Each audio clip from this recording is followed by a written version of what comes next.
Olá, boa tarde. Para quem vive nas ruas, a Covid-19 é ainda mais devastadora. No Distrito Federal, alojamentos provisórios foram montados especialmente para abrigar essa população durante o período mais crítico da pandemia. Mas o Ministério Público do DF quer manter os abrigos em funcionamento até que o governo local ofereça uma alternativa digna e permanente a essas pessoas. Esse assunto é um dos destaques da edição de hoje do Jornal da Justiça e você vai ver também. Superior Tribunal de Justiça mantém prisão de ex-secretário de Saúde acusado de desviar recursos para o enfrentamento da pandemia. Na decisão, o ministro Humberto Martins afirmou que há elementos indicando que Wilson Carlos Braz desempenhava importante papel na atuação do suposto grupo criminoso. Justiça obriga a drogaria a pagar adicional de insalubridade a empregado que aplica injeção dentro da farmácia. O empregado alegou que a aplicação de injetáveis e o recolhimento de agulhas e seringas o expunha permanentemente a riscos biológicos existentes no ambiente de atendimento da farmácia. E ainda, a previsão dos julgamentos do Conselho Nacional de Justiça para o primeiro semestre de 2021.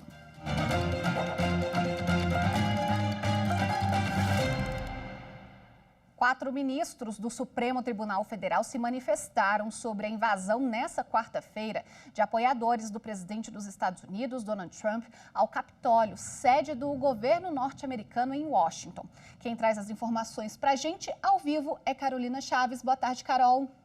Olá, Evne. Boa tarde para você, boa tarde a todos. Olha, a ação aconteceu ontem durante a sessão de contagem dos votos no colégio eleitoral que deu vitória a Joe Biden. O ministro do STF e vice-presidente do Tribunal Superior Eleitoral, o ministro Edson Fachin, se manifestou por meio de nota. Ele afirmou que a violência nos Estados Unidos deve ser um alerta para as autoridades brasileiras nas eleições presidenciais em 2022. Fachin também defendeu a responsabilização para quem tenta desestabilizar a renovação do poder. O ministro Gilmar Mendes também se manifestou e falou por meio do Twitter que a invasão do Capitólio norte-americano revela as graves consequências do sectarismo político odioso. O episódio reforça a importância de uma justiça eleitoral altiva. Notícias falsas e milícias digitais não apenas corroem a democracia, elas colocam em risco a vida humana. O ministro Luiz Roberto Barroso também se manifestou usando o Twitter e disse, abre aspas, no triste episódio nos Estados Unidos, apoiadores do fascismo mostraram sua verdadeira face, antidemocrática e truculenta. Pessoas de bem, independentemente de ideologia, não apoiam a barbárie. Espero que a sociedade e as instituições americanas reajam com vigor a essa ameaça à democracia. O ministro Alexandre de Moraes também defendeu a responsabilização dos grupos que invadiram o Capitólio. Abre aspas, os Estados Unidos certamente saberão responsabilizar os grupos que atentaram gravemente contra a sua história republicana. Milícias presenciais ou digitais, discursos de ódio e agressões às instituições corroem a democracia e destroem a esperança em um futuro melhor e mais igualitário. Na invasão de ontem, 4 pessoas morreram e outras ficaram feridas. Evelyn. Carol, muito obrigada pelas informações. O ministro Luiz Fux, presidente do Supremo Tribunal Federal, manteve determinação para a remoção de lixo de aterro irregular em Lagoa Santa, no estado de Goiás. O pedido de suspensão de tutela provisória foi ajuizado pelo Estado de Goiás contra a decisão do Tribunal de Justiça, que manteve determinação ao município de Lagoa Santa para remover o lixo do aterro sanitário irregular. Consta no processo que o local foi desapropriado há mais de 20 anos para a construção de um aeroporto municipal. Na ação no STF, o Estado de Goiás alegou que a decisão do TJ causaria lesão à ordem, à saúde pública e ao meio ambiente, por não haver outra área adequada para o descarte de lixo na cidade. Mas ao julgar o caso, o presidente do STF, ministro Luiz Fux, ressaltou que o Estado de Goiás teria que apresentar provas da alegação conforme precedentes da Suprema Corte. E ao manter a determinação para a remoção do lixo, Fux considerou ainda os indícios de dano ao ecossistema das margens dos córregos da região. O presidente do Superior Tribunal de Justiça mantém prisão de ex-secretário de Saúde acusado de desviar dinheiro que seria usado para o enfrentamento da pandemia da Covid-19.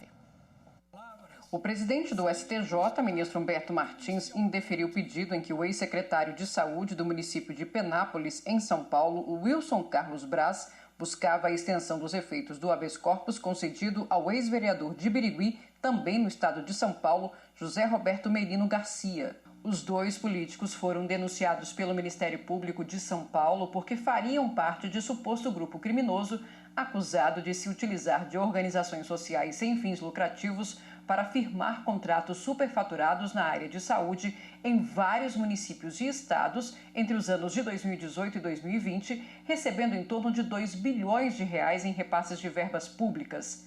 No STJ, a defesa de Wilson Carlos Braz pediu a extensão da decisão de soltura, alegando que a situação do ex-secretário municipal é semelhante ao caso do ex-vereador. Argumentou ainda que Wilson Carlos Braz não possui mais qualquer vínculo com a vida pública desde outubro de 2020, quando se exonerou a pedido do cargo de secretário. Na decisão, o ministro Humberto Martins afirmou que há elementos indicando que Wilson Carlos Braz desempenhava importante papel na atuação do suposto grupo criminoso.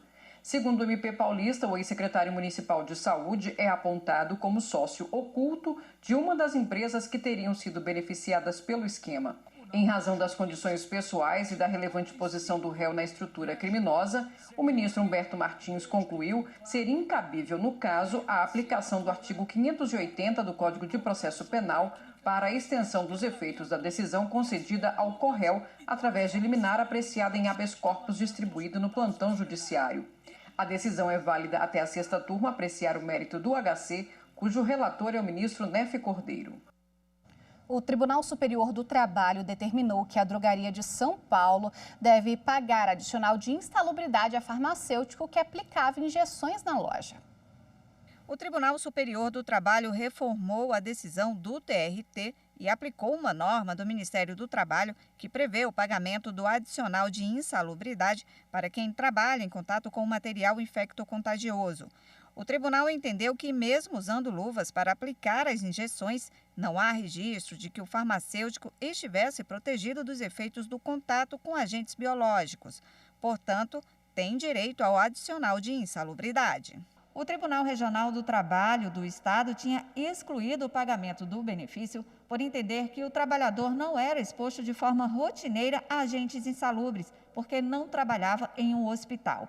Mas, em recurso ao Tribunal Superior do Trabalho, o empregado alegou que a aplicação de injetáveis e o recolhimento de agulhas e seringas o expunha permanentemente a riscos biológicos existentes no ambiente de atendimento da farmácia e, por isso, conseguiu o pagamento do adicional.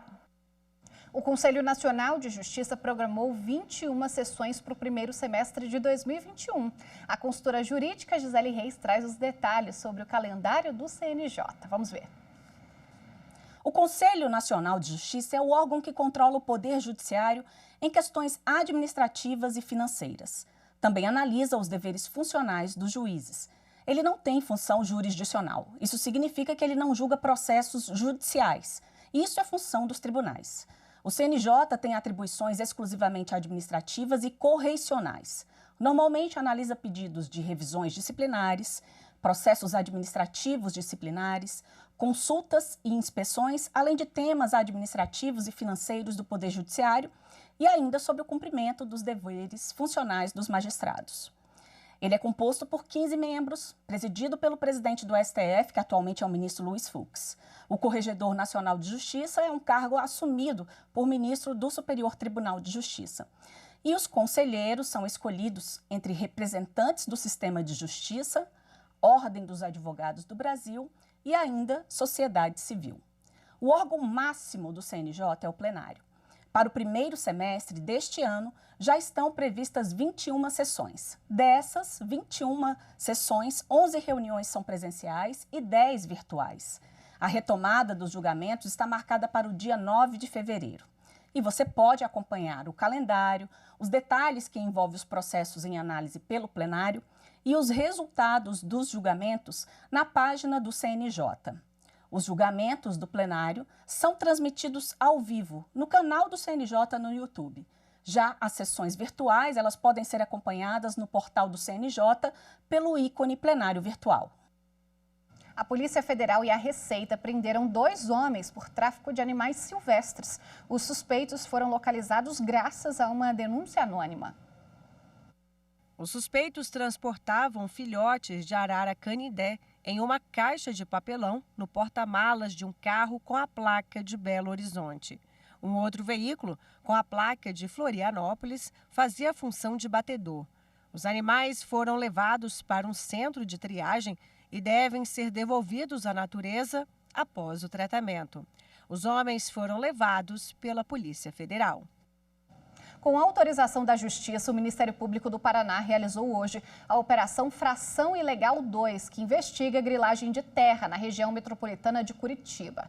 Os agentes cumpriram mandados de busca e apreensão em sedes de 4 empresas, uma incorporadora e administradora de imóveis, uma administradora patrimonial e 2 produtoras de eventos. Essa fase da operação apura parcelamento irregular de área localizada no bairro de Guarituba, onde já foram erguidas pelo menos 84 construções sem as licenças urbanísticas e ambientais obrigatórias.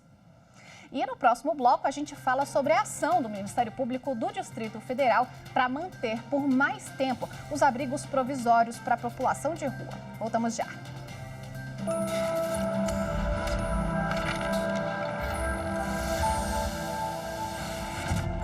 A Constituição Federal, hoje começando a cursar sua 4ª década, é um texto muito recente, comparado, por exemplo, com os Estados Unidos, uma Constituição de mais de 2 séculos, mas, porém, é um texto muito importante, porque nela foram delimitados os direitos dos cidadãos para impor um limite ao Estado. A partir dela, começamos a ter muito mais segurança nas nossas relações jurídicas.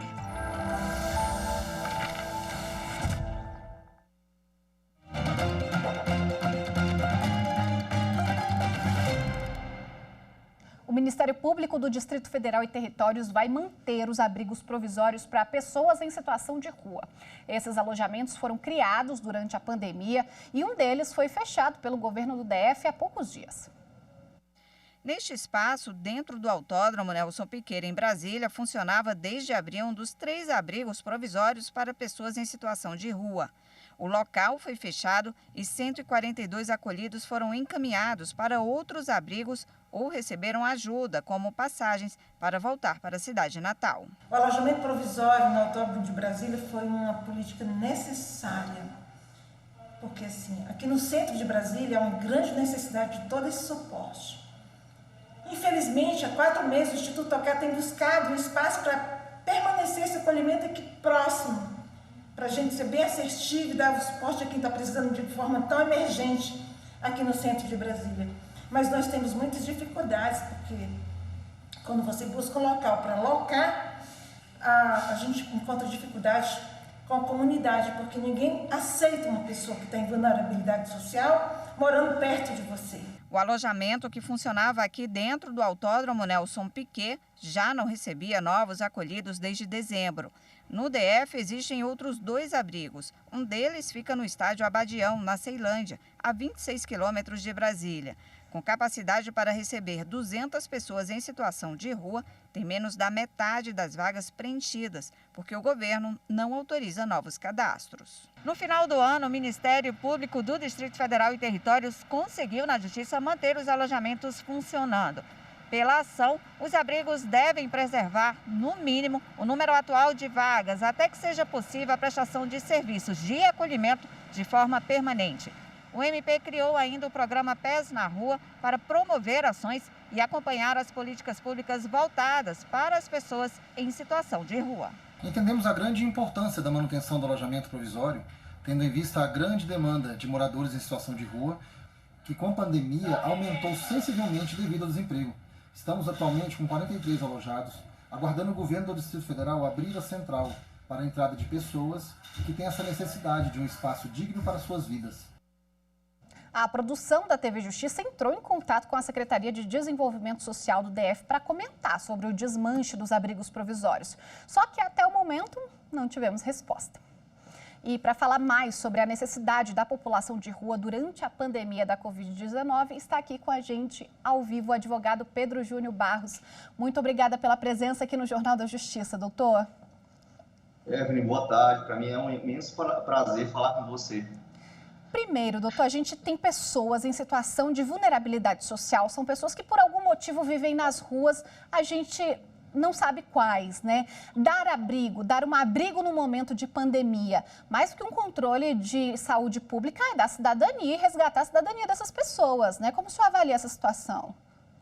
Exatamente. É muito importante, até pela questão dessas pessoas encontrarem-se atualmente em situação de vulnerabilidade, em situação de rua, a qual se agravou em decorrência do Covid-19.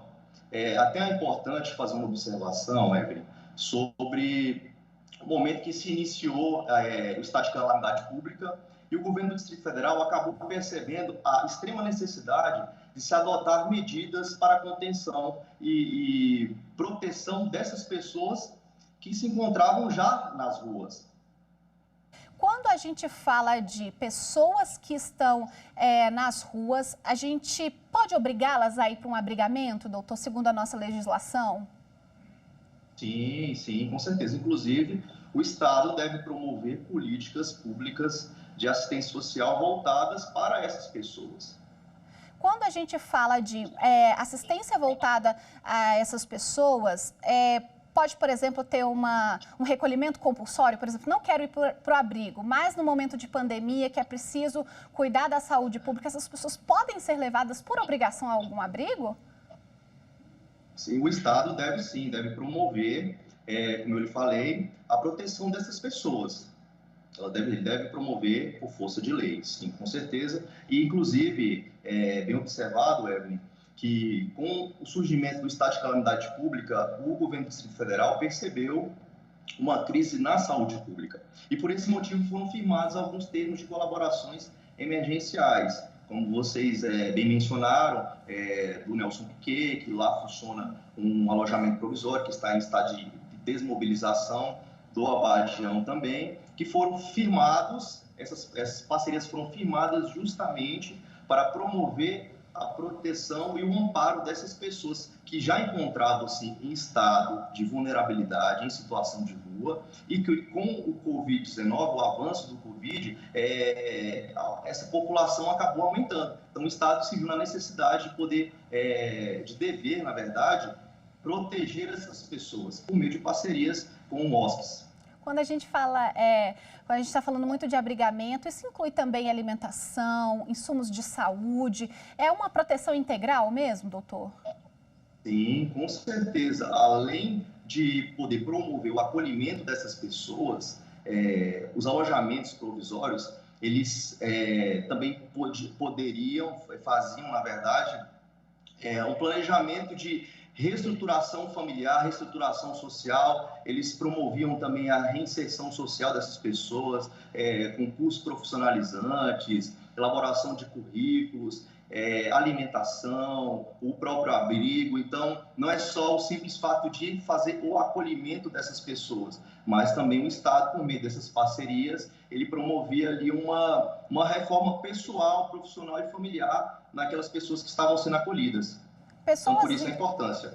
Pessoas em situação de rua muitas vezes estão sem documentos, né? Elas não andam com um aparato ali que as identifiquem. Isso é algum impedimento para que elas sejam acolhidas e abrigadas em algum local do governo?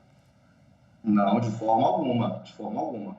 O governo, por meio dessas parcerias, ele deve, com certeza, poder facilitar o acolhimento dessas pessoas, não simplesmente por uma questão de documentação eles serem impedidos de terem acesso a esse direito legal. Nessa manifestação toda do Ministério Público, é possível que o governo do Distrito Federal volte atrás nessa questão do desmanche dos abrigos? Evelyn, dentro dessa temática, o que eu tenho para lhe dizer e informar é que há sim o interesse do governo do Distrito Federal, bem como das entidades que já são parceiras e de outras entidades, de darem continuidade nos trabalhos que já estão sendo executados, porém de forma permanente agora, com a criação de casas de acolhimento. Então, assim, eu acredito que talvez dar a manutenção nos alojamentos provisórios não sei se seria tão interessante para o governo, visto que ainda perdura a necessidade de que essas pessoas sejam amparadas, né, as pessoas em situação de rua, e que não há uma previsão de que exista uma data final para o término dessa pandemia. E não só pela questão da pandemia, mas também, como eu havia comentado com você, essas pessoas, muitas dessas pessoas já estavam em situação de rua. Então, há sim o interesse do governo, das entidades, né, de toda a sociedade civil, de que existam casas para acolhimento permanente. E nessas casas seria feita ali toda essa reinserção social das pessoas. Mostrar para as pessoas que existe vida fora da rua também, né? Com certeza. Até porque essas pessoas encontram-se numa situação muito complicada. O Distrito Federal tem uma população considerável em situação de rua e essas pessoas merecem sim o nosso cuidado, merecem sim a nossa atenção, e a importância que o governo está dando é totalmente prioritária. Inclusive, nós sabemos já que existe um plano de estruturação para a criação imediata dessas casas de acolhimento, né, com a intenção de poder, de fato, melhorar a vida dessas pessoas. Perfeito, doutor. Muito obrigada pela participação. Eu que agradeço. E a seguir, termina hoje o prazo para que os mesários que faltaram aos trabalhos no segundo turno das eleições municipais justifiquem a ausência. Os detalhes a gente mostra já já.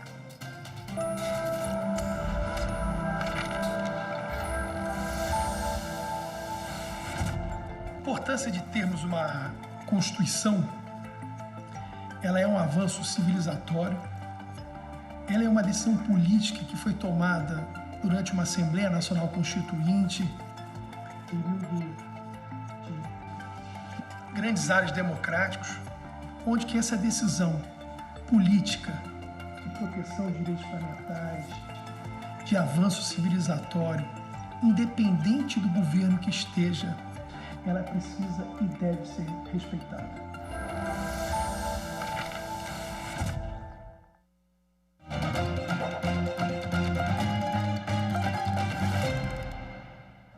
Os mesários convocados que não compareceram aos trabalhos no segundo turno das eleições municipais têm até hoje, dia 7, para encaminhar a justificativa de ausência. O processo pode ser feito pelo atendimento virtual ao eleitor. Basta acessar a página do cartório eleitoral virtual que fica disponível nos sites dos tribunais regionais eleitorais. O mesário que não compareceu e não justificou a ausência pode pagar multa. Os valores podem variar de 50% a 100% do salário mínimo. E tem mais, se o faltoso for servidor público ou de autarquias, pode ser penalizado com a suspensão das funções por até 15 dias. E 2 prefeitos eleitos que tiveram os registros de candidatura negados pelo Tribunal Superior Eleitoral recorreram ao Supremo Tribunal Federal para tentar reverter a situação. Em Goiás, Aldair Henriques da Silva, do DEM, foi eleito prefeito no município de Bom Jesus de Goiás. Já Marcos de Araújo, cacique Marquinhos, do Republicanos, se elegeu para prefeito na cidade de Pesqueira, em Pernambuco. Adair teve o registro de candidatura negado pelo plenário do Tribunal Superior Eleitoral em dezembro, enquanto cacique Marquinhos está inelegível por decisão do Tribunal Regional Eleitoral de Pernambuco. Aldair Henriques foi condenado por crime contra o patrimônio público em 2009. O prazo de inegibilidade é de 8 anos, contados a partir de maio de 2015, quando foi extinta a pena aplicada ao político. Portanto, ela se esgotaria apenas em maio de 2023. Já cacique Marquinhos foi condenado a 10 anos de prisão pelo crime de incêndio em Pesqueira. De acordo com o TRE de Pernambuco, a inegibilidade do candidato duraria até 18 de julho de 2024. Os dois recorreram ao Supremo Tribunal Federal alegando que seriam beneficiados pela decisão do ministro Nunes Marques, que suspendeu trecho da lei da ficha limpa no fim de dezembro. Na prática, essa decisão acabou diminuindo o tempo que um candidato ficaria inelegível. Uma das ações foi distribuída ao próprio ministro Nunes Marques, enquanto a outra foi distribuída ao ministro Gilmar Mendes. Em despacho publicado nesta quarta-feira, o ministro Gilmar Mendes, relator do processo envolvendo Aldair Henriques, determinou que sejam solicitadas informações à presidência do TSE no prazo de 5 dias. O ministro do STF pede que seja esclarecida a adequação da decisão reclamada às balizas e aos limites assinalados no despacho do ministro do STF, Nunes Marques, sobre a lei da ficha limpa. O Tribunal de Justiça do Rio Grande do Norte dá posse hoje aos novos dirigentes da Corte. O desembargador Vivaldo Pinheiro vai ocupar a presidência do Judiciário Potiguar neste ano e em 2022. A desembargadora Maria Zeneide Bezerra será a vice-presidente e o desembargador Dilermano Mota, o novo corregedor-geral de Justiça. A solenidade de posse está marcada para as 5 horas da tarde e, por causa da pandemia da Covid-19, apenas os novos dirigentes e o atual presidente, desembargador João Rebouças, estarão no plenário. Os outros integrantes do tribunal e convidados vão acompanhar a sessão por videoconferência. O novo presidente, Vivaldo Pinheiro, exerce a magistratura há quase 40 anos e ocupa uma cadeira no tribunal desde 2007. O Jornal da Justiça de hoje fica por aqui. Obrigada pela companhia e até amanhã. Tchau, tchau.